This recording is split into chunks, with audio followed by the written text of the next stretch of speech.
اے ظالموں، اونو محمد نے تمہیں آخری دم تک بھی بتایا نہیں ہم کون ہیں، مگر آؤ میں تمہیں بتا دوں کہ میں کون ہوں۔ پھر آپ نے یزیدی لشکر کو مقابلے کی دعوت دی۔ عمر و سعد نے دیکھا تو بول اٹھا، بہادرو خبردار، یہ علی کا پوتا اور حسن کا بیٹا قاسم ہے، ایک ایک ہو کر اس کے مقابلے میں نہ جانا۔ آپ نے 3 بار للکارا مگر کسی کو مقابلے میں آنے کی جرت نہ ہوئی، لیکن آپ خود ہی میسرہ کے لشکر پر حملہ آور ہو گئے اور ایسی شان حیدری دکھائی کہ فرشتے بھی مرحبا پکار اٹھے اور پھر میمنہ پر بجلی کی طرح گرے اور دشمن کی صفیں الٹ دیں۔ حسن علیہ السلام کے لال کی تلوار تھی کہ بجلی کوند رہی تھی، جس طرف گرتی کوفیوں کو خاکستر کرتی چلی جاتی۔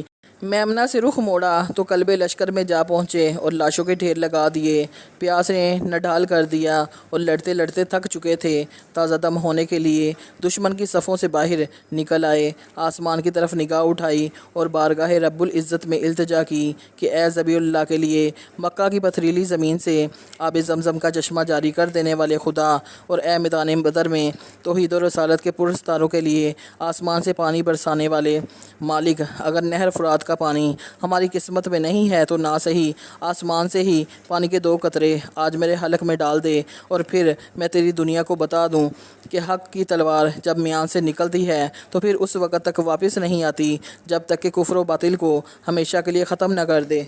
مگر ہاشمی شہزادے کی یہ التجا قبول نہ ہو سکی اور پردہ غیب سے یہ آواز آئی کہ اے امام حسن علیہ السلام کے لال، میں اگر چاہوں تو خاک کربلا سے ہی چشمے ابال سکتا ہوں اور کوفہ کے اسی ریگستان سے ہی آب حیات پیدا کر سکتا ہوں، مگر یہ تو نوشتہ تقدیر ہے جسے آج تم ادا کر رہے ہو، اور یہ منشاء الہی ہے جسے تم پورا کر کے باطل پرستی کی دیواریں ہلا رہے ہو، اور اگر پیاس بجھانے کی تمنا ہے تو حوض کوثر پر آؤ۔ عمر و سعد نے امام حسن علیہ السلام کے لال کا یہ انداز جنگ دیکھا تو گھبرا کر چلایا کہ اے شام و عراق کے بہادرو، آج تمہاری جرت کہاں غارت ہو گئی؟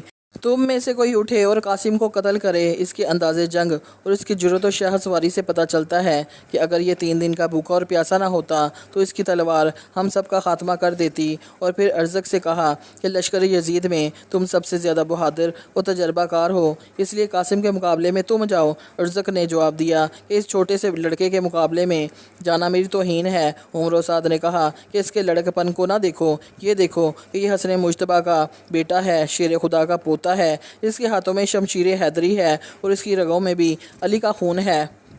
ارزق نے جواب دیا کہ اچھا، اگر اس کا قتل میرے ہی ذمہ ہے تو پہلے میں اس لڑکے کے مقابلے میں اپنے لڑکے کو بھیجتا ہوں، وہ بھی بڑا شاہ سوار ہے۔ الغرض ارزق کا لڑکا بڑے ہی تکبر و غرور سے نیزہ ہوا میں لہراتا ہوا میدان میں آیا اور حضرت قاسم کو آواز دی کہ ہمت ہے تو میرے سامنے آ، اور پھر یکا یک حق و باطل کی 2 تلواروں کی جھنکار سے فضائے کربلا گونج اٹھی۔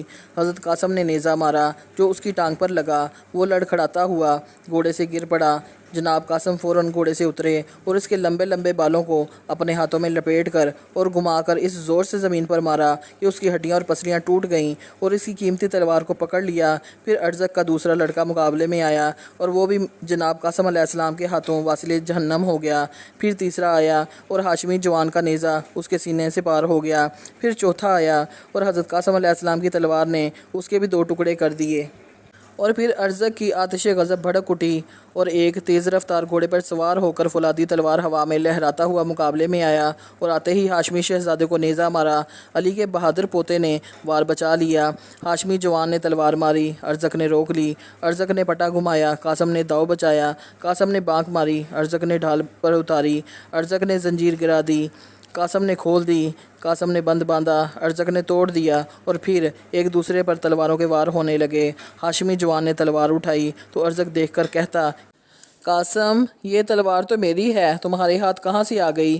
حضرت قاسم علیہ السلام نے فرمایا، تمہارا پہلا بہادر بیٹا دے گیا ہے۔ پھر حضرت قاسم علیہ السلام نے ارزق سے فرمایا کہ تم تو بڑے بہادر و شاہ سوار ہو اور تمہاری بہادری و شاہ سواری کی دھوم تو شام و عراق میں ہے، مگر اتنے بے وقوف ہو کہ گھوڑے کے تنگ کا بھی ہوش نہیں ہے۔ ارزق دھوکہ کھا گیا اور شرمندہ ہو کر گھوڑے کے تنگ کو دیکھنے کے لیے نیچے کو جھکا تو حسن علیہ السلام کے لال نے فوراً تلوار اٹھائی اور ارزق کی گردن پر ماری اور وہ تن سے جدا ہو کر زمین پر گر پڑی۔